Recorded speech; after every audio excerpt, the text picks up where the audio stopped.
Happy Wednesday, guys, and welcome to the Saratoga Podcast. Hi, Dan. Hi, Adam. How you been? Hey, Robin. Hey, Adam. Good. I'm loving the weather. It's going to take a short turn for the worse, but then it's coming back to warm weather again. A lot of reasons to be concerned about some businesses are hurting that rely on the snow and the cold, but boy, it's been a relaxing kind of February. Yeah, I think I'm finally over the winter. I was happy that that seasonal depression is real.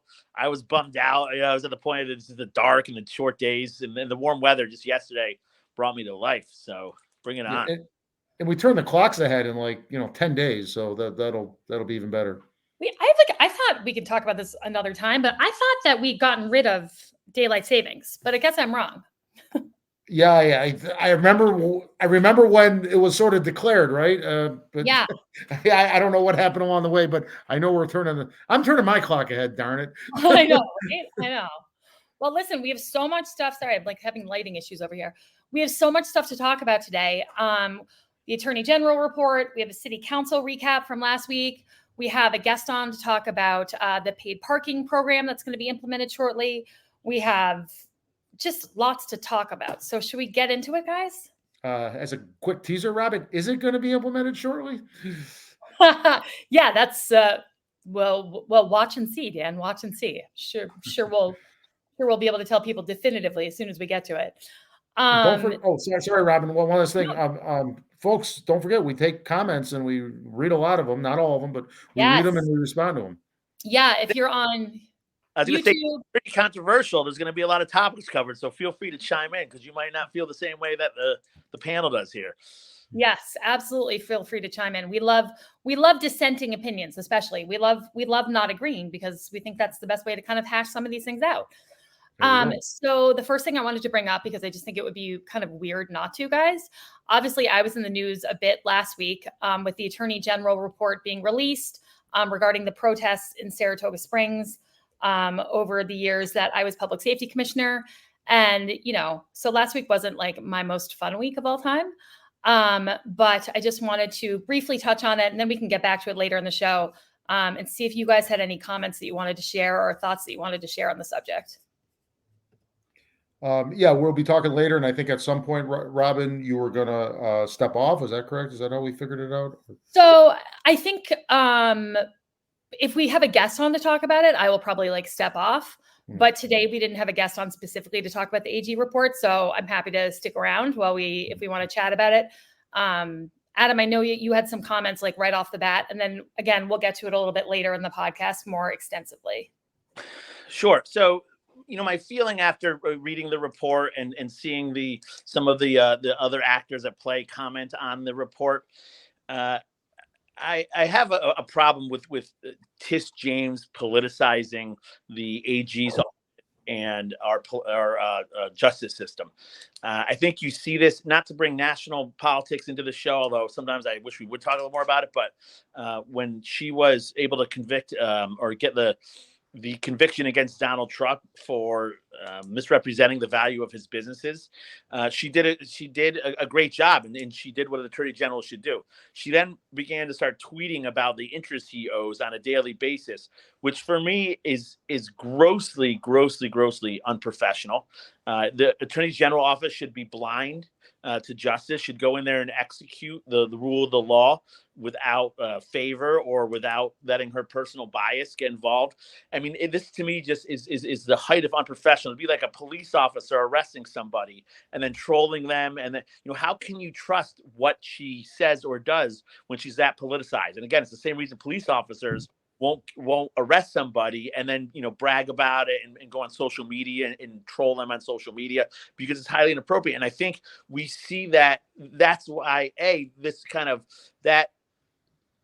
my first reaction to this AG report is that it's highly political. It's not filled, and we heard from Tim Cole that it's not filled with facts. There's gross. I think his quote was, there's gross inaccuracies and woefully incompetent. And to support this, he gave some. I mean, maybe you want to touch about these inaccuracies, Robin, because they involve you. But Tim Cole said they had to go back and change this report. So for me, this report comes across as something that an activist would do to continue a political narrative. She's proven herself to do that with these tweets she's doing. And I think it's, again, doing our city a disservice by the far left and continuing to paint us as a racial city where we don't execute the law according to the law, but based on somebody's personal traits. So, Robin, do you want to talk a little bit about the inaccuracy? I know you're so you can't deep dive into too much, but right. No, I definitely will say that I was someone who believed that the Attorney General's office, just in general, whatever state you were going to be in, would be prosecuting things without, political bias or favor, or, they would do it with an open mind and do it in the way that the rest of our justice system the way in which the rest of our justice system works, which is, you're supposed to be blind. Justice is supposed to be blind. I can say that hasn't been my experience at all. And then I will say the one thing that really struck me about this report that made it difficult for me to take. Well, let me just say the inaccuracy that I saw just right off the bat was probably the most written about, the most discussed, the most controversial moment of any protest that we've had in the city, probably in the city's history, but certainly when I was public safety commissioner, the most discussed moment, the most written about moment was the July 30th, 2020 protest when the sheriff's department used pepper balls and shot them into the ground because one of our police officers was making an arrest and protesters started to swarm the police officer. And so that was what the sheriff's department deployed, per their policy, and shot into the ground in a way that would disperse the crowd and push the crowd back from the arresting officer. And that was truly the most, I think, controversial, written about, and discussed moment of any protest when I was in office. And so when the Attorney General attributes that moment to the Saratoga Springs Police Department and not to the Sheriff's Department, that is such a misrepresentation, such a massive mistake to me. I don't know how anyone could have made that mistake had they put in more than 30 seconds looking into that protest to understand what had happened. And so it's hard for me not to believe that was an intentional mistake. But to me, that undermines the legitimacy of the entire document. If that's how sloppy they were going to be in terms of their research and their reporting on factual elements that they're discussing in this report. So yeah, there you go. Thumbs up. Yeah. I'm going to jump in and concur with a lot of what both of you said. I'm not, let me just say, yeah, you're right, Robin. That ink wasn't even dry on that document, and they had to say, oops. Mm-hmm. And I'm not sure if it was intentional. The old Henry Kissinger quote of never waste a good conspiracy theory when incompetence is the more likely culprit comes to mind here. That is really sloppy. The whole thing, let me just, a quick aside, a quick qualifier. I'm not here to say every last thing about that report was wrong. We do need to take that and learn from it. I'm not going to go in depth to it, Robin, because you may be a defendant or a litigant in some sort of legal action down the road here. It's all been said as much that there's going to be legal action. So I'm going to hesitate to go deep into it. But at least overall, that report reminded me when I was when I was back in 10th grade, the ultimate procrastinator, and the book report was due. And I waited till 9:30 the night before to finally open up a book. And then I was desperate. So I went to Cliff Notes and I just put a bunch of crap down so I'd have something to hand in the next morning. And that's what it reminded me of. It was so poorly done. And you mentioned, Robin, about the attorneys general around the country, but the New York Attorney General should really stand for something. This is the Empire State, Wall Street, New York City. There should be such competence and eloquence in writing. And 30 pages, and at least the version I had didn't have anybody's name on it. There were someone said they saw another version that did list names. I didn't see it in my version that I downloaded and copied. But there should have been names. Who else wrote this? Obviously, Tish James is the AG. But who in her staff wrote this? There was not a single attachment to this document. How could you write about something so important and not put some attachments for illumination further of what's going on? And Adam, to your point, yeah, they came up with a conclusion and started from there. The conclusion, the false conclusion was they were racist. They were intent on suppressing First Amendment rights. So then they went back, reverse engineered it to accuse things. Again, I'm not going to go into detail, but I'm not here to say everything about that was wrong. They did note that the city was caught off guard, and that's true. But then they never gave the city any acknowledgement of a lot of, we got some training in and so forth. They put it in, but there was no acknowledgement that was a good step. It was not, it was all one-sided. It was no like, oh, the city did a decent job here. They were a little late to that, but they at least recovered and so forth and things like that. None of that. It was just so one-sided. But the city has to learn from this, right? We all have to learn from this where there were mistakes. We were caught off guard. There were mistakes made. There are some things in there that I'd like to dig deeper just so I'm not making a surface assessment on a 28-30 page report. It's hard to make conclusions, and they always came to these hard conclusions when really it could have gone both ways. The John Catone quote when he talked about the narrative at the time was the entire police department was racist and they killed Darryl Mount. That's a horrible narrative. That was wrong, and that's what I took Catone's comments at that. Was that? Do I wish he would have dialed it back a little bit or said it in a different way? Yeah. But the narrative was this was a city of racists. There was a police department of racists, and they murdered, I believe was the word, Darryl Mount. Wrong. The AGs did a disservice. The ink wasn't even dry, and they had to backtrack already. Good for Tim Cole for pointing that out. Yeah. Well said, Dan. And I think I can add this one tiny comment, which is when you mentioned the AG's office being unprofessional or Tish James acting in a way that's unprofessional, the man who deposed me, wildly unprofessional in how he was asking questions, his demeanor, just the entire interaction with the person who was deposing me from their office. So much so that at one point my attorney said, we can get up and leave at any second because this is so unprofessional that I will take it to a judge and you don't have to continue this deposition because of how he's treating you. And, I didn't leave, of course, and I finished. But all in all, it was a disappointing experience. Anyway, we can touch on this a little bit more later. We have so much other stuff to talk about, including a city council recap, but also we wanted to talk about the paid parking program that is about to start as of May 1 in the city. And to that end, we have here with us Abby, who runs Saratoga Living magazine and beyond, I will say. And we are so happy to have her with us today because she did you guys did an excellent piece in Saratoga Living called Everything We Know About Downtown Saratoga's Paid Parking Proposal So Far. That's right. And this is in our Saratoga Living After Hours that I really suggest people opt into for the summer because there's so much going on. It's 3 times a week emailed to your email, so it's not on the Saratoga Living site, although you can sign up to subscribe. It's one of the tabs on the top. So yes, the DBA, the Downtown Business Association, had a pretty dramatic meeting about the paid parking program. And so Natalie Moore, our reporter, went and we did a big write-up on it, and we've gotten a lot of response. She attended the meeting, Abby?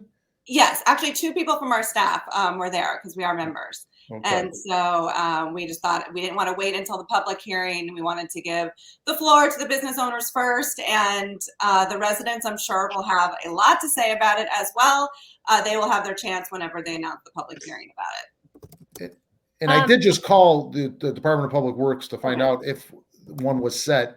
The person I talked to couldn't give me an answer, but to her credit, she said, I'm going to find an answer and get back to you. But that was just 40 minutes ago. So I'm not going to take the call during this podcast, but we may have something to follow up, Robin, perhaps on the Facebook site or something if there is a date set. So let's just jump right into I love how you broke this out, by the way, you guys.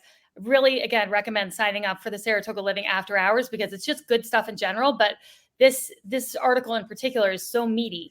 and is organized so well. So some of the basics, as you wrote them out, the city is proposing a seasonal parking program that will be in effect from May 1 through September 30th, although then it says that's subject to change. So, and then they said, I guess it's not cost effective to enforce a program like this year round. So I'd be interested to see how they came up with some of these numbers. But so was there talk of maybe that September 30th date getting pushed out and becoming a little longer? That is exactly what the business owners want. They said that, we're trying to become this year-round town and we support the locals, and it's not just about the tourists in the summer. And then we have paid parking after track ends. And so they would like the paid parking to end sooner so we can go back to really getting not just Saratoga, but Milton and Ballston Spa and all the surrounding towns to come to our town as soon as the tourists start to. So like Labor Day, things would go back to. Yeah, right now everything is up in the air. This was Jason's first proposal, and but yes. And by Jason, we're talking about Commissioner Golub, who's the Public Works Commissioner. So city residents and employees of downtown businesses will not have to pay for parking, and so we as a city resident. Abby and I live next door to each other, by the way, fun fact. So that's why it's the party zone. That is the party zone. So just to jump into how city residents, employees will be approaching this. All city residents and downtown employees will be eligible for parking permits for each of their vehicles. You'll file for a permit with your license plate number and proof of residency via an online portal. Business owners can register their employees' vehicles. There will be no physical permits. Your registered license plate will serve as your permit, and residents will be able to give time-limited guest permits to visitors. So this was the biggest hang up right there. Yeah. So the biggest concern is that any of us, we can go park somewhere and we don't have to leave. And so will that affect turnover? So if I did come in from Ballston Spa and I wanted to, I had 45 minutes, I wanted to jump into a few of my favorite stores and there's no parking because residents are just completely taking up all of the parking, and said, oh, okay, well now I'm down to 30 minutes, I'm just going to leave. That is the number one concern. Well, and I can also see someone being like, oh, if you want to go downtown, take my car, you can park all day. Right? Or at night, because apparently this is going to be enforced 24/7, which I have a comment on in a minute. Because, yeah, the garages are where a lot of the employees have been parking. So they will now be pushed out of the garages. And so a lot of the street parking, it really could fill up. And again, I think, Jason keeps saying, we all know how calm and reasonable he is, that, we see how it works and then we can always come back and make changes. But that is the number one concern that the business owners touch. And Kiss brought it up as well. So, and they do say the parking situation on Broadway will stay as it is, which is 2-hour free parking, which means I'll continue to get tickets on Broadway. But street parking, surface lots, and parking garages throughout downtown will have new regulations. Tourists and residents of areas outside the city limits will have to pay $2 per hour to park in those designated areas downtown. One of the things that kind of jumped out at me, though, that I was kind of shocked to read was parking permits. So like for residents, will not be eligible everywhere. Select spaces and parking garages and lots will be for paid parking only. So we could all park there, but we'd have to pay. So I assume the best spots in the parking lots are going to be paid parking only for everybody. We don't know that yet, but that is their answer for how they are going to try to keep turnover going. It's interesting because I actually feel like the turnover is a bigger issue on the street than it is like I don't, as long as I can get a parking spot in a parking lot, like I don't care that much about where the spot is. It's more so on not Broadway, but all the side streets that come off of Broadway, and parking on those side streets. People can park there. Streets, I don't know if you have the map in front of you, are permit only. Robin, I sent it to you, by the way. Sorry, we had weird upload issues with it, but it's a hard to read map. I really had to zoom in and try to figure out, for example, our street is, I think, if I read the map correctly, and I think I have, completely permit only. So anyone who lives here, if your boyfriend comes to visit, he now has to park all the way down in a parking garage really far away. So those kinds of issues I expect to come up at the public hearing. Yeah. Wait, sorry, go ahead, Adam. I was going to say, are you breaking the news that Robin has a boyfriend? Oh yeah, God. Breaking news. all my side pieces. Here's We're, the map. Can I comment on this map for a second? Yeah. On the west side, some of those parking areas go all the way to Lawrence Street. On the east side, all the way to Regent Street. That is, maybe we thought it was all downtown, but it goes well into the neighborhoods, in my view, anyway. That is significant. Yes. And it was a bit shocking. Yeah, I would agree with that. So resident only on. So Abby, thank you for clarifying that. Because blue is the resident only. Is that correct? The permit only. Yeah. Blue is permit only. Red is 2-hour or permit holders, and green is visitor paid parking. And Dan is permit, so it's residents and if you're employed downtown. So, all right. Well, yeah, we're just getting started. This was a business, downtown business association meeting. So we did hear from all the business owners, and we still got a lot to talk about on the resident side for sure. And one thing that did come up. So this is politics. Jason does have a piece in there that some of the money raised will go towards the DBA. They do need help. So that's probably smart. They did talk a little bit about revenue. The very conservative number was at, I think, 30% occupancy during the week, a little bit higher on the weekend, was $1 million for the first year. I think they did say that they were expecting that number to go up as they pay off the costs of, all the, the meters and things like that. So I think that they didn't mean revenue. I think they meant net profit. So that's even better. Quick aside. Yes. This kind of goes into another topic that we're talking about today, which is short-term rentals. So for people who have Airbnb or people coming to stay for a week or two during the summer, I guess they could apply for a limited time permit for their visitors, but will there be a limit on how many times you could apply for that over the summer? Like if you have 20 people come visit during the summer, can all 20 vehicles get time limited guest permits, or are they going to limit that number? I don't think we know the answer to that yet. And also over the Venn diagram of these two new proposed. I know. Yes, exactly. The Venn diagram. And then how time limited will it be? Will you have to apply every other day for a guest permit for your guest? I mean, I just think that there's a lot of, seems like the type of thing that it has to roll out to really understand where we have some confusion and where things need to be tweaked. But it sounds like it could be a little bit of excuse my language, a little bit of a clusterfuck to try to get this up and running. Yeah. Also, quick aside. Commissioner Golub, he's a very popular commissioner. I think he will have an easy time winning that seat back. So that allows him to kind of take chances and try some neat programs. And I like this idea of we're becoming, we're not a small city anymore. We're a medium-sized city that has medium-sized city problems. Paid parking is something that's done all over the nation in cities our sizes. So it's a program we have to look to implement. But, after looking at this, sometimes you think, would it be easier just to throw up those old quarter things on Broadway and maybe a couple side streets? I know, because for some reason, when I'm reading this and it's okay, downtown parking will be broken up into 3 zones: permit only parking, free 2-hour or permit holder parking, and visitor paid parking. My brain kind of breaks into pieces. It's just for some reason hard to kind of get my head around. And I feel like I would have a hard time describing this to a visitor, where they could park and where they couldn't park. I feel like it would be very difficult to describe. And when I was public safety commissioner, one of the most frequent complaints I would get would be people who got parking tickets because they didn't understand the signage that we already have. Because we do have a lot of sign pollution, and there are a lot of signs that kind of almost look like they conflict, and you're not sure if you're in a loading zone, if you're in a 2-hour zone, if you're in a no parking from here to the corner zone.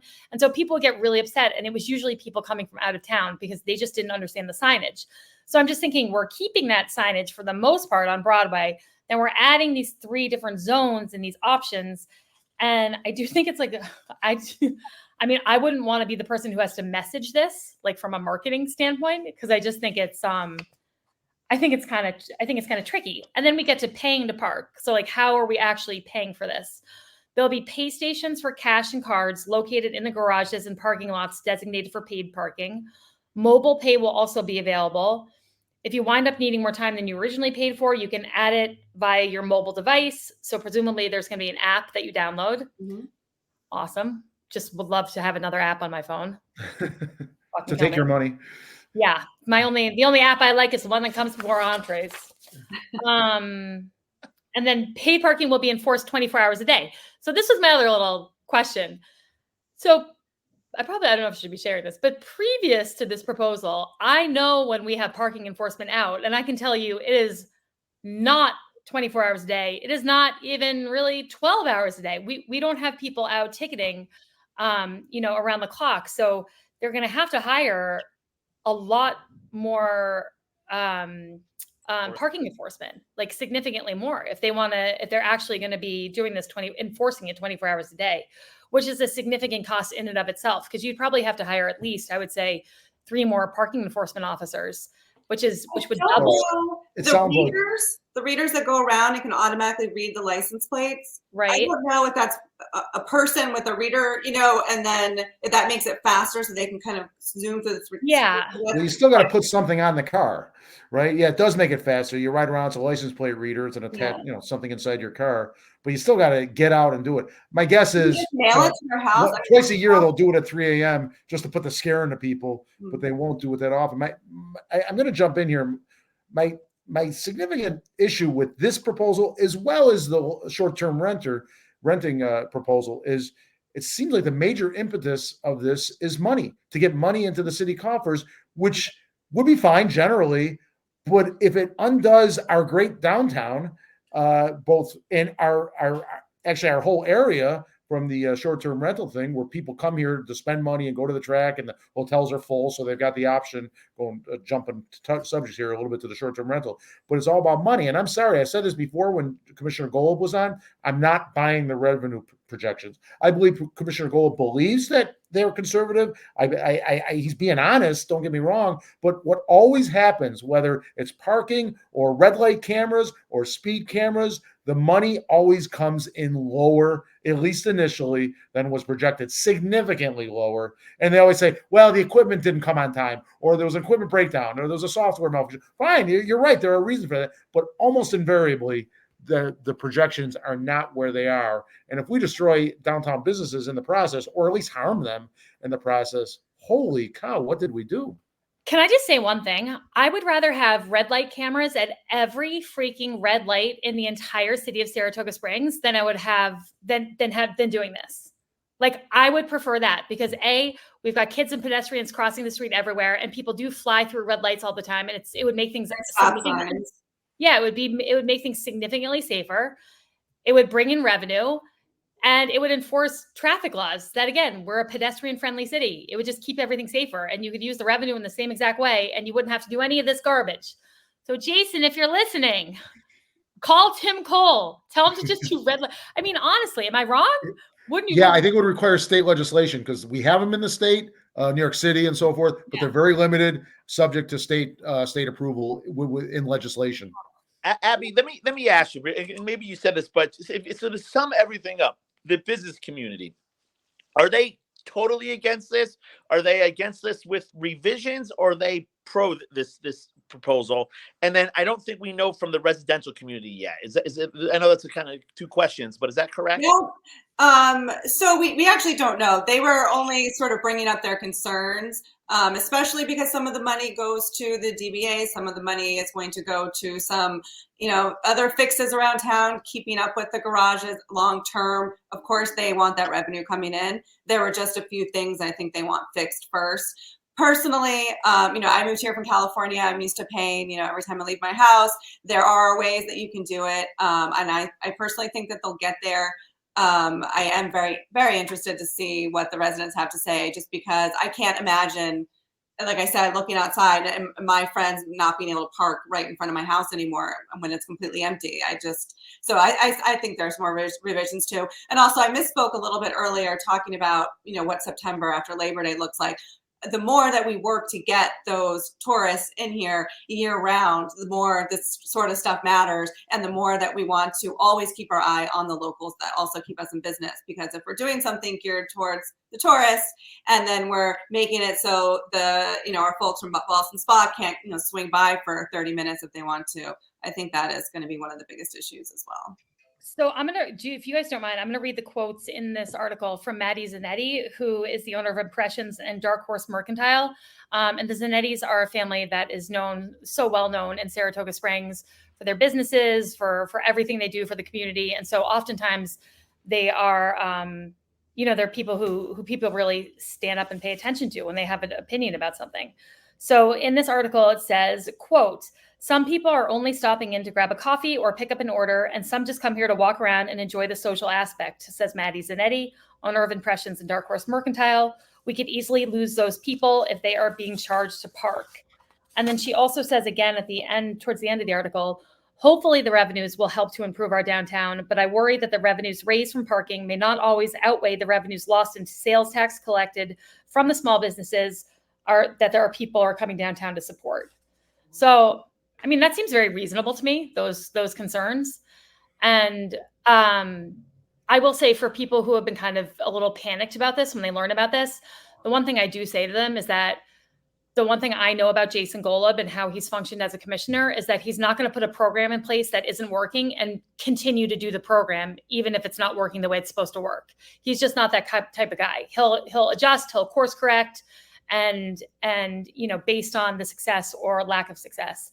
But I just think what's tricky about this is that success could be defined in a lot of different ways here. It could bring in a decent amount of revenue, and maybe that's enough to dump back into some of these parking garage areas where we really need more policing and more security.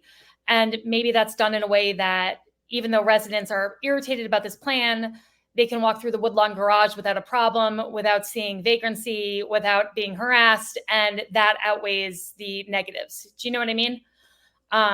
Absolutely. And I'm not sure if maybe I didn't send it over, but did you see the DBA's response to the article? They were, Heidi said something along the lines of, she needed some more time to get her thoughts together. So she didn't make our deadline for the article, but she did send in a response, and we shared it with our subscribers. It was definitely shared around. We had over 100 more views than we have subscribers. So when that happens, that shows you exactly how important this issue is. And she just kind of agrees with everything that you just said. My number one concern is the lack of turnover the resident parking permit may cause. She thought that the length, the May-October, was excessive. Downtown businesses rely on our locals, not only from Saratoga Springs, but the surrounding areas of Greenfield, Wilton, Milton, Ballston Spot, et cetera. That's what I was trying to come up with for their support year round. So she had a lot to say as well. It's important. Well, I think this is something we're going to keep our eye on. I know a lot of people are also asking me when they'll be able to start submitting their information to get a resident permit or to get their employees permits. I don't know when that's going to happen. This is supposed to start May 1. So I would think the city would want to start doing that like right now, like right this second, because they could be getting thousands and thousands of applications. That feels almost impossible, right? Because you got to get software, you got to get the app, you got to get the pay stations. The only thing that is not as difficult as you think is that the system that we currently use to ticket people, that company also offers all of these services. I don't know if they've gone through that same company, but when we had looked into converting one of the parking lots into paid parking, it was actually like significantly easier than I thought, because we were already working with that company to do all the ticketing. So it was it was just a lot easier than I thought it was going to be. So maybe that's the case now. I'm not entirely sure. And he had said too, that just like with the short-term rentals, that there will be some sort of amnesty program for the summer as people sort of get used to it for locals. I mean, maybe there could be amnesty for tickets we've already gotten. I don't know. Also, we have a really great comment here from a frequent watcher, Dina, who says, "What about families with children in school? The district has families with addresses outside the city. Some even have Schuylerville addresses. I would think paying for parking would deter stopping downtown to spend money." I actually think that's a really good point, because our school district it does encompass a ton of area outside of the city limits. And so I think that's a really good point. And maybe that could also be addressed in terms of the seasonality of this, because if it fell during the school break, that would eliminate kind of that issue, so to speak, a little bit at least. Yeah, I look forward to the public hearing. Again, hearing the business owners say what they think their customers will do.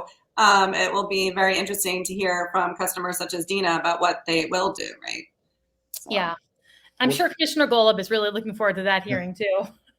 Let me say something on this, and I'm nitpicking a little bit. I'll continue to nitpick, to be honest.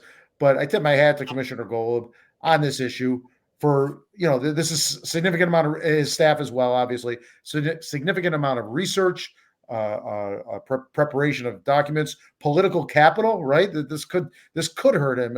Adam mentioned he's safe, but it doesn't mean it could hurt him for another. It couldn't hurt him for another office or something like that. So I credit him as well as I credit Commissioner Moran, even while I will probably nitpick the short-term rental proposal with its flaws as well. I credit them for being doers. Yeah, no, I agree. I mean, I do think they've probably picked off 3 of the most controversial and hot topic issues they could have possibly picked off to address, which would be paid parking, leave pickup, and short-term rentals. So I applaud them for having the cojones to want to take on those issues, but hopefully they will have the patience to see them through, because it's not going to be easy. These are things that people are seriously passionate about, and they've come up in the past, and they have been to the death debates. So I hope Commissioner Golub and Commissioner Moran, when it comes to short-term rentals, have their big boy pants on, because it's not going to be easy. No. In fact, a quick aside on short-term rentals. Did you see, Adam, on your Facebook page on what's going on in Saratoga? There were 2 posts in the past 24 hours. One was a petition against the short-term rental proposals, change.org, I believe. And the other was, I assume, a related one, was about an advocacy group forming to protest the proposals for short-term rentals. So that one is heating up, I think, more so than paid parking at this point. Yeah, maybe. Guys, wait, real quick before we get into that, I'm going to let Abby go, because I'm not sure she wants to sit around and do a city council recap and a short-term rental recap. So I just want to say thank you, Abby, so much. Thanks, guys, so much. Good to see you. All right. Editor of Saratoga Living. Everybody go sign up for Saratoga Living After Hours. It's amazing content. Thank you, Abby. Thanks, Abby. Okay, sorry, we're back. So just to kind of kick this off, because I think it's important we do our little city council recap. The city council did have a meeting last week. Oh, wow, exclamation point. I guess I'm really excited about this recap. The city council did have a meeting last week, and there was a public hearing at the very beginning to discuss the recently proposed short-term rental regulations. And a ton of people showed up, way more than I expected, you guys, considering it was winter break. I thought for sure, because it was public school winter break week, that there wouldn't be as many people, but it was packed with people, and it certainly went longer than the hour it was scheduled for, so everyone could get their public comment in. Most people were against it. I would say probably, I'm guesstimating here, maybe 85% of the people speaking had issues with it, and the issues were all over the place. I mean, the myriad of problems don't really, it's hard to kind of condense them into one point of view, because it was people who are Airbnb owners who had issues. It was people who live in neighborhoods where there are places being Airbnb'd who have separate concerns. Everyone's concerns were kind of different and unique to their situation, but across the board, it was pretty negative in terms of the comments. So I don't know if either one of you guys watched that at all. I did. I agree with you. And my personal take on it, if I were there, is there does need to be some level of regulation. This proposal was way too far, especially the money. It's like the city's trying to become partners with these landlords. We we're the mafia. We want some of your money. Can we talk about money real quick and just tell people what it was? So to register your property so you can rent it in the short term, you'd have to pay $1,000 registration fee. That's $1,000. And now it would last you for 2 years, but it's $1,000 upfront cost just to be able to be in the mix, to be able to think about doing a short-term rental. You're paying $1,000. Part of the problem there is a large hotel permit fee is $150. So that was if you have a 100+ rooms hotel, you're only paying $150 to register, and that was brought up for context. And it didn't differentiate. You could be renting a trailer for 1 weekend a year, or your house on Meadowbrook, off of Meadowbrook for every day of the year, and you still pay the same fee. So there were some flaws with that, but it was too much, period. Maybe if there was a sliding scale, maybe the top could be that, depending on how often you do it. But it really needs work, and it needs to be dialed back. Yeah, and as it compares to different municipalities, I mean, there are people who have made graphics about this. It is everywhere around us in New York State, it's like $100, maybe $150. I don't think I saw anything really more expensive than $150 or $200 to register for an Airbnb.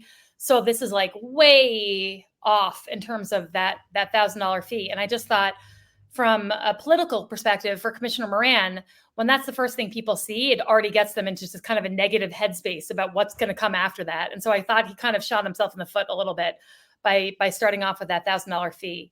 It just feels like a really yucky money grab. Yeah, I agree. I think there's going to be another hearing. Do I remember correctly? A second hearing on that, or no? He kept the public hearing open, so yes, we are going to continue to have hearings. Which is good. I mean, this is a really complex and nuanced issue. Robin, real quick, can you difference between a public hearing and public comment? Can you just elaborate on that real quick? Because I'm not sure, including myself, fully understand. So there are a lot of things that require from our charter and from our local laws, they require a public hearing if you're going to change them. Oftentimes that's part of city codes. Or in this case, it's implementing regulations that would affect city code. And so actually to pass the piece of legislation at the city council table, you must have a public hearing scheduled, and you must notice it in the newspapers for a certain amount of days before the meeting. And at a public hearing, people can come and make a comment. Typically in the past, you've been able to comment for an unlimited amount of time. Mayor Safford, I think, imposed a 3-minute limit maybe per person on this one and scheduled it for an hour and hoped that would be enough time for everyone to speak. The city council could do a public comment. Essentially what it does is it just kind of it proactively notifies people like, hey guys, we want to talk about this at this city council meeting, but any public comment meeting and pretty much talk about anything, or any public, right. But so just to distinguish, I think what you're getting at is that at a public hearing, when it's centered around an issue like this, if you're going to comment, you have to be commenting about the topic of the public hearing. You can't just comment about anything in general. Once the public hearing is concluded and we move on to the city council meeting, then regular public comment period starts, where you can comment about anything under the freaking sun, during your 2-minute time limit or whatnot. In character or not. Yes, in character or not. So that would be the difference. So something like this does require a public hearing. You can have one public hearing and then close the public hearing and then vote on the issue. Oftentimes that's done when you're doing things like, this was on the agenda last week. There was a change in where they were placing stop signs, I think, in some neighborhood or something along those lines. No one had a comment during the public hearing. They opened the public hearing. No one said anything. They closed the public hearing and then they voted on it that night. But for an issue this complex and challenging, I think a couple public hearings are warranted, and presumably Commissioner Moran will take in that feedback and adjust the proposed legislation based on the feedback he's getting. That's the point. A quick aside on that, when that second hearing came, and it was Commissioner Cole that I think had that hearing or led that hearing. It was such a, let's face it, we're all political junkies. And when it gets heated there, it's kind of exciting. And so the short-term rental energy was through the ceiling. And then they went to Commissioner Cole's issue, and you could just hear like a balloon deflating. No one cared. No one understood. Yeah, exactly. It was comedic. Reminded me of the old Buck Henry skit on Saturday Night Live. I won't go into it, but for those of you who know what I'm talking about, you'll remember it. Well, so I would say that was probably the most discussed and most kind of important part of the last city council meeting.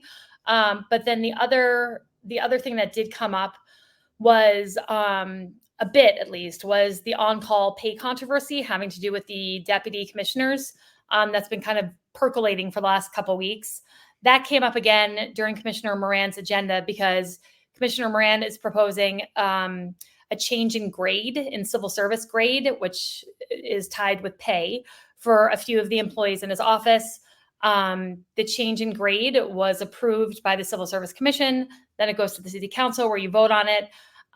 While they were having that discussion, Commissioner Cole brought up the fact that our labor attorney for the city, whose name is Brian Kremer, had looked over the on-call pay provisions that were written for the deputy commissioners and said essentially that they were unlawful as written. And so Commissioner Cole has really made a point of this because he thinks it should be corrected.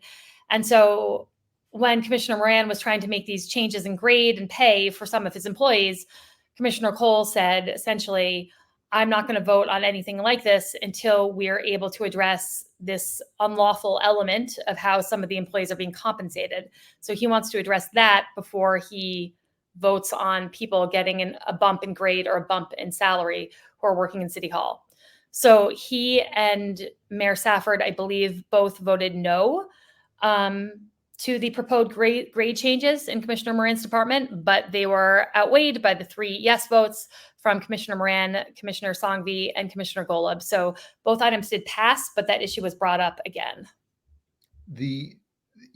Sometimes you guys ask me about areas of the law, and I just didn't work for a firm that handled a myriad of issues, so I don't know certain areas of law. But this is one area of the law I do know. It's public sector labor law, and I've worked on upgrades for state employees, and to have even a chance in hell to have it approved by state civil service, we had to do a phone book thick document that we took months to prepare to justify the increase in grade for this position.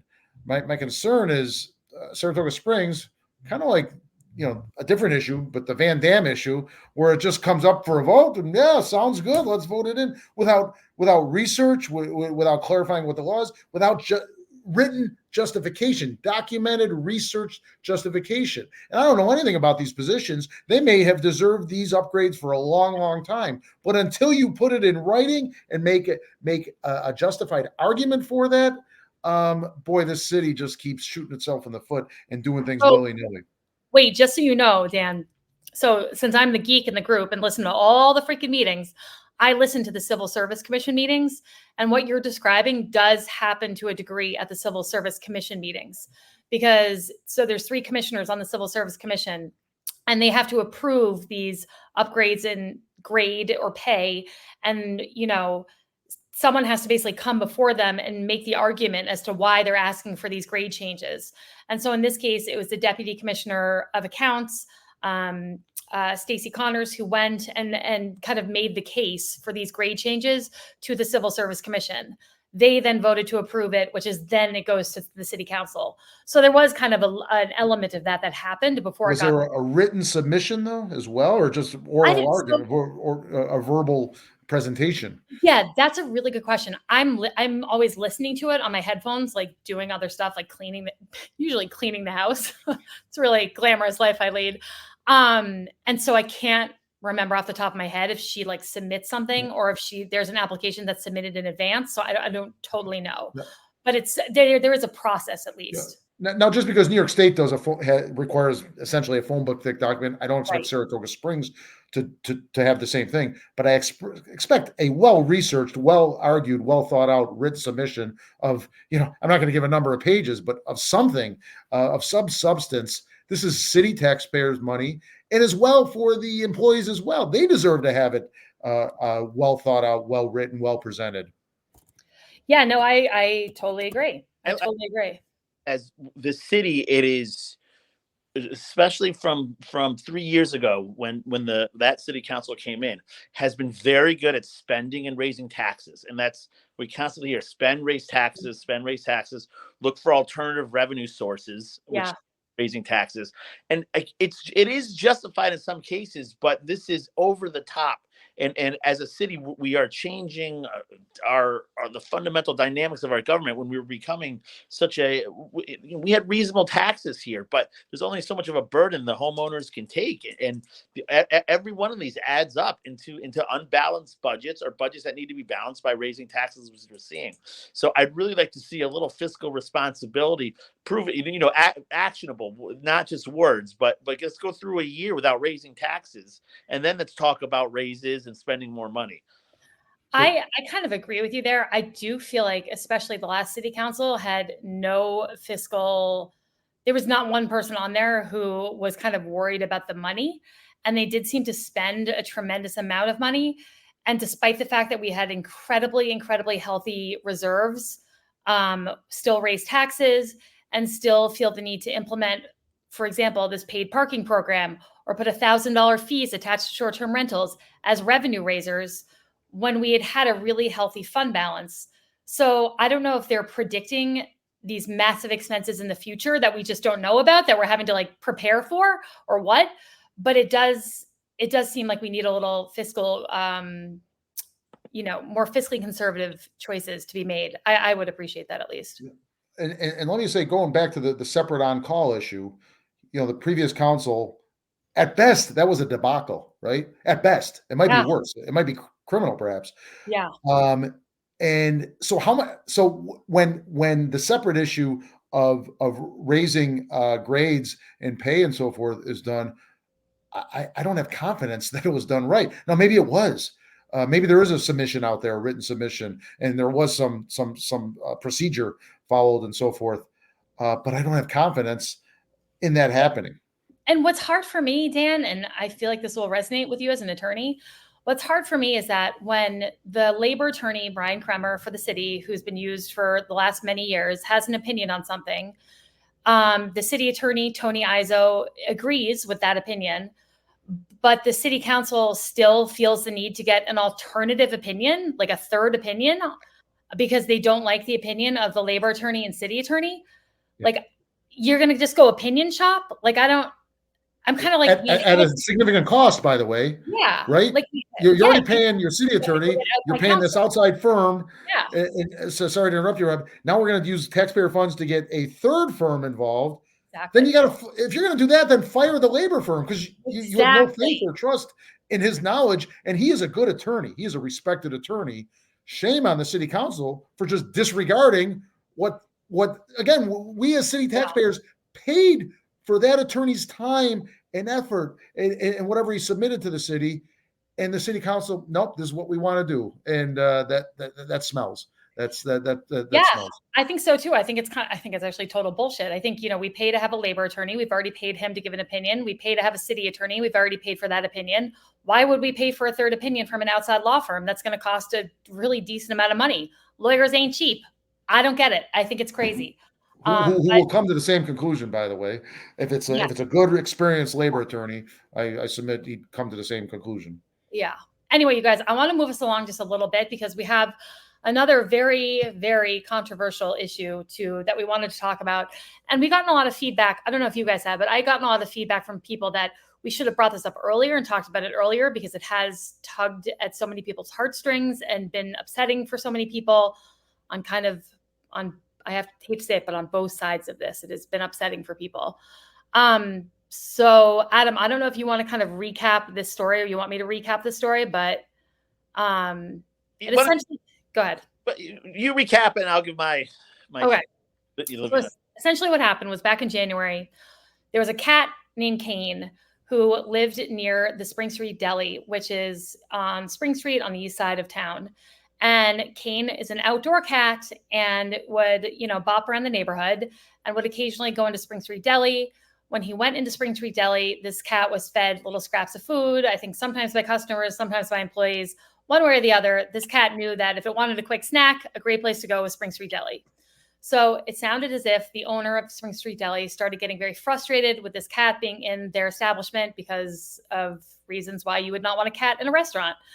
And so he made a decision to take the cat one night. He drove to the animal shelter at about, I believe it was about 6 p.m. This is all alleged, right, Robin? Sorry to jump all in. Alleged. This is all alleged. Thank you, Dan, for reminding me of that. There was one element caught on video, though. So I think the video element is, videos are usually pretty truthful, but he pulled up to the animal shelter and the animal shelter was closed. And he allegedly made the decision to leave the cat there outside the shelter, even though I think it was about 10 degrees that night and the shelter wasn't open. So he basically tossed the cat, abandoned the cat, and took off, thinking his problems were over with the cat coming in to Spring Street DELI.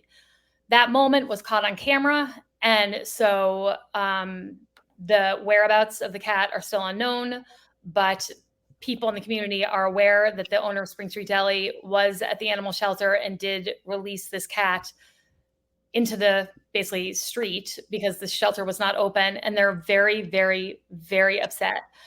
And there's a large part of me that understands why they're very upset. It seems like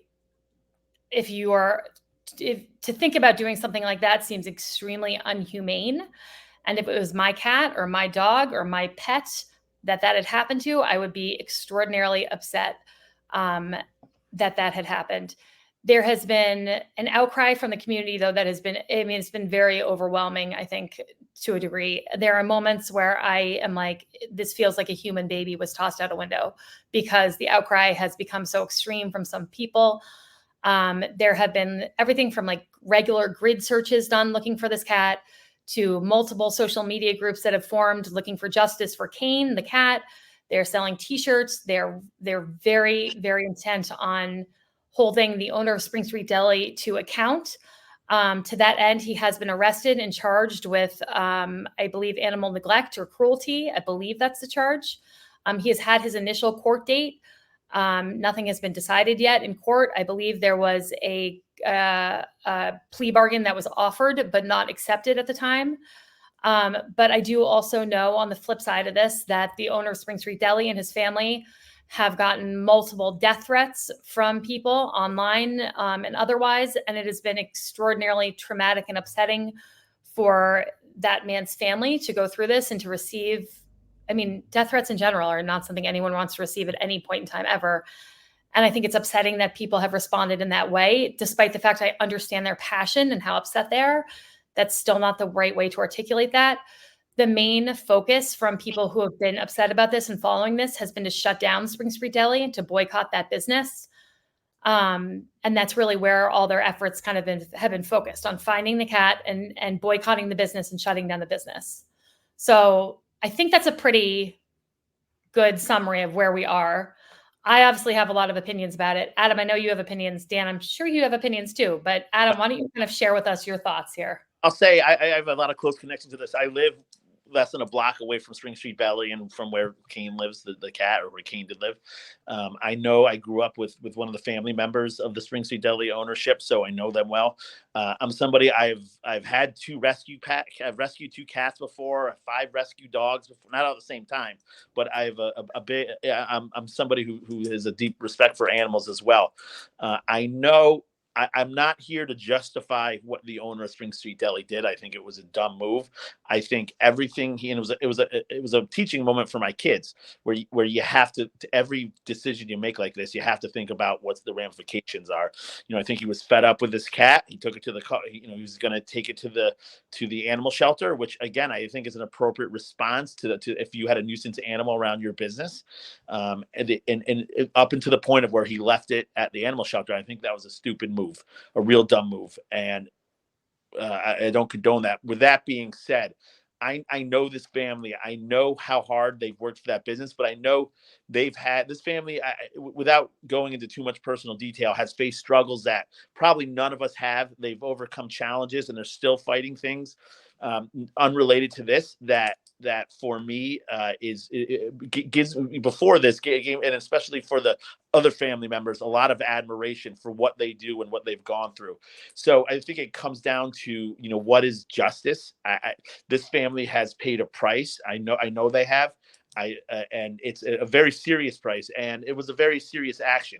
But to the implications of shutting down a business, the employees, to the family members, is as hard as it is, because if this happened to one of my animals, I would be livid as well, and I understand that anger.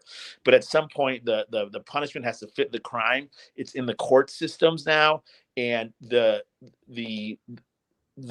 vigilante justice that's out there has to stop, because that is not the basis of how our society is supposed to operate. So I think this family has paid a dear price. I don't condone what they did, but I think at some point it's time to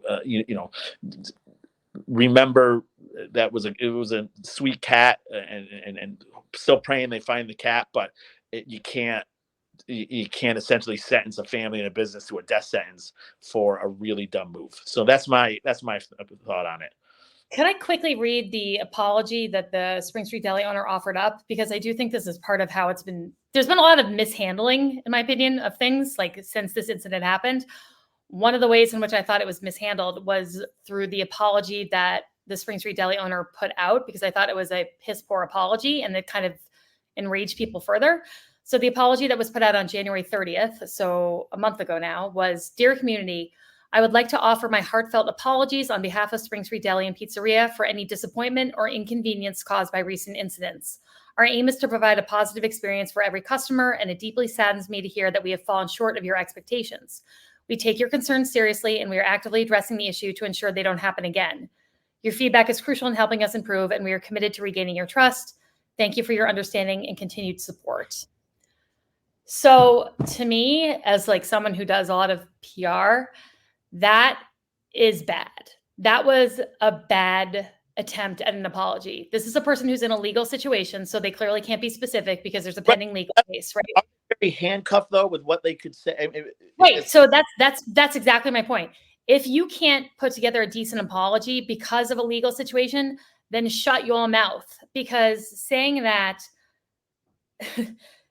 they've fallen short of people's expectations, or that there's been disappointment or inconvenience surrounding a recent incident, when the incident is basically that you tossed a cat out the window and it's dead now, that is no bueno. No. And I just think it enraged people further.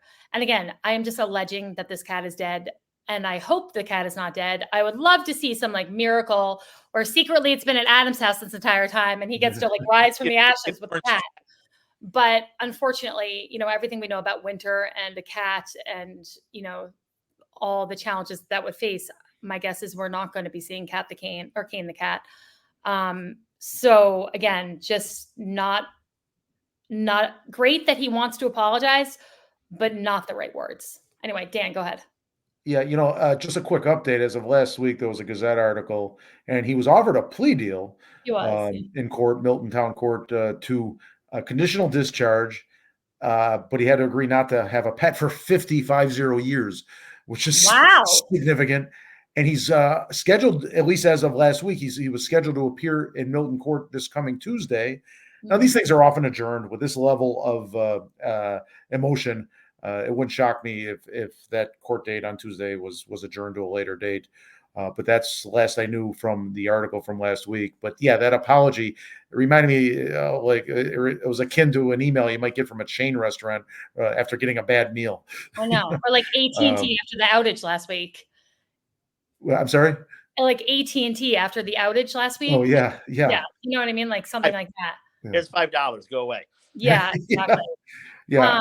I do feel for what Adam's talking about for the family, though, the business. I've always been a fan of Spring Street. I used to live close to it as well. Their egg sandwiches are to die for. Obviously, this doesn't justify anything that happened. Let me just say something here, and no, I'm not gonna. I'll have to think this through before I get the whole world mad at us. I just had an added thought, but I'd rather think it through and bring it up. I'm sure we'll be talking about this again. Think it through while I say this. I understand that people's like immediate impulse was to boycott the business. I totally get that impulse, and there are a lot of situations in which I'd be like, hell yes, do that. But when I step back to think about it for a moment, and I think about all the people that business employs, do I want them to lose their jobs? Hell no, of course not. Do I want this family to lose their health insurance? No. Do I want them to go through like a financial ordeal of losing their business and not having a way to provide for their family? These employees losing their jobs, having to go find new jobs. Do I want any of those things to happen? No. That to me feels like two wrongs don't make a right. So I feel like there's got to be another avenue for people to express their anger and frustration without potentially, shutting down a business and having people lose their jobs. I don't know. But at the same time, what this guy did is really what he allegedly did is really kind of indefensible. So it's tough. Show up. We do Kane, we please just you can show up. Anyway, all right. Well, we're over an hour now. An hour. I know it's a tough one. Kane the cat is a tough one, you guys. I gotta say, and I would love for someone to show up. And I don't mean for this to be like lighthearted and a joke, but in that movie, Meet the Parents, when like Jinxie Cat goes missing, I want someone to show up with Jinxie Cat and bring Kane back. But anyway, let's move on to our cheers and cheers before we really quickly wrap up. What do you guys got? Who's got a good cheer and cheer for me? Okay. Robin, you're going to be talking about what's happening tomorrow night at City Hall, correct? I don't want to steal your thunder. I am. I was planning on it. Okay, good. I won't mention that, but I will absolutely concur with what you're going to say on that. I'm going to I've got a cheer here for Chris Mathieson. He has been active at city council meetings. He comes there as a almost lifelong resident since the 1950s, a business owner that had a place downtown. So when he talks about things like the parking proposal and so forth, he comes with some knowledge. He was on the city council like you were, Robin, so he brings great perspective, and he's becoming like an honest broker. I hope we are honest brokers. John Kaufman are honest brokers. But one thing, we and Kaufman, we're pointed towards people. We like people. We don't like people. To Chris's credit, he's been focusing on issues. And he's been writing letters. I'm going to post one tomorrow that he wrote about the short-term rental, or is it parking? I can't remember which one I'm posting. But I just respect him for everything he's been doing, the approach he's been taking. I criticized him for running a poor primary campaign a year ago against Mayor Kim, but I respect him, and he gets a cheer from me today on just who he is as an elder statesman of this city who gives perspective on some of the most important things and takes the time to do it.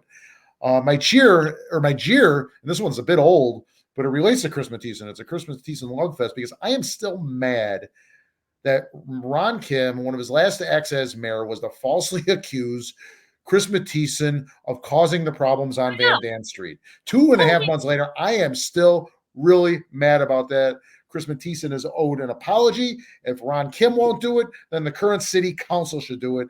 And not just wrong against Chris Mathieson, but that was wrong against the people on Van Dam who are suffering there.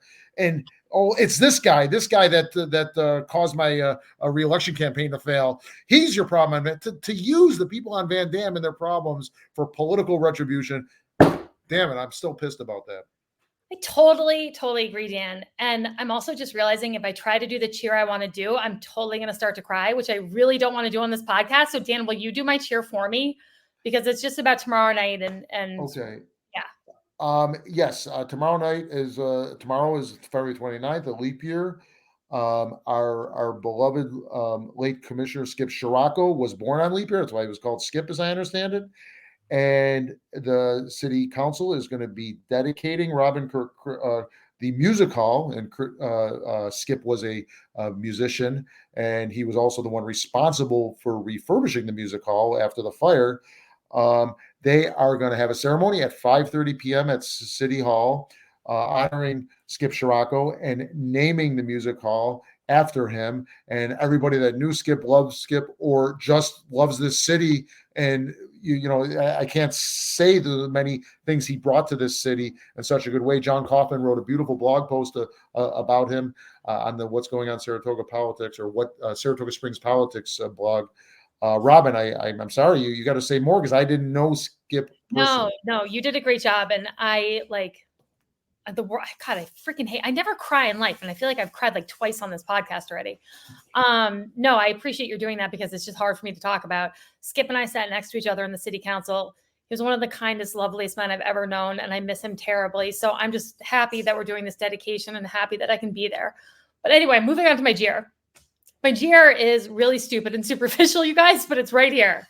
My jeer are these goddamn Stanley Cups. They absolutely suck. They absolutely suck. And if we weren't at 107, like we were at 108 right now, like an hour and 8 minutes, I would elaborate in detail as to why Stanley Cups suck so much. Don't get them, people. Don't get them. They're not worth the freaking $45. They absolutely blow. I'll go into detail on it another time, but that was my stupid jeer for the week. All right. Anyway, Adam, you're up, kid. I'll start with my jeer. It's a common one. This goes out to the Times Union and the editorial board. The Times Union editorial board wrote a piece about the AG report and about Commissioner Cole's response. And again, it's unbelievable how this newspaper continues to carry the water of the Democrat Party in Saratoga Springs, New York. They made no mention of the fact that Tim's comments forced the AG to have to revise this report. They actually in the opinion piece, they said there's little wonder, now I'm quoting here, there's little wonder that the city's last insurance carrier refused to renew its coverage, which former Mayor Ron Kim noted was largely due to this very issue. It was not, the insurance carrier made it very clear they are not carrying us because Mayor Kim's approach to risk and safety had nothing to do with this. And the Times Union continues to quote Ron, to use Ron Kim's name in this and making this sound like this is the reason why insurance carrier left, which they are smart enough, I would imagine so, to know this is blatantly a lie. This is not even not true. It's a lie and it's horrific. They closed, and I'll read what they closed with. They closed with no police force or government in this country gets to choose what speech they're willing to tolerate or use their power to shut it down, which is true. But no police force gets to choose what laws they choose to enforce or not enforce. And when people are breaking the law, it is a police department and a municipality's responsibility to enforce the law and justice, which they did. And for the Times Union to keep this narrative going is absolutely unbelievable. It is a garbage newspaper, and it does Saratoga a disservice by continuing the narrative that we are a racist city with police officers who are killing young black men. So Times Union, shame on you. This is ridiculous. How do you go to sleep at night calling yourself journalist? It's horrible. All right, that's my jeer. Wow. Times Union, you are fired up, and I'm fired up. So. My cheer is next week. We're going to dive more into the AG report because Robin will be on a plane, so she won't be on the show. So there won't be any, like we talked about before, because she's part of this. There's only so much we can talk about with her on the show. But Dan, you and I are really going to pick this up for the piece of I don't know. We'll save it for next week. But tune in next week to hear it. On that note, stay charming, Saratoga. Bye, guys. Thanks for watching, folks.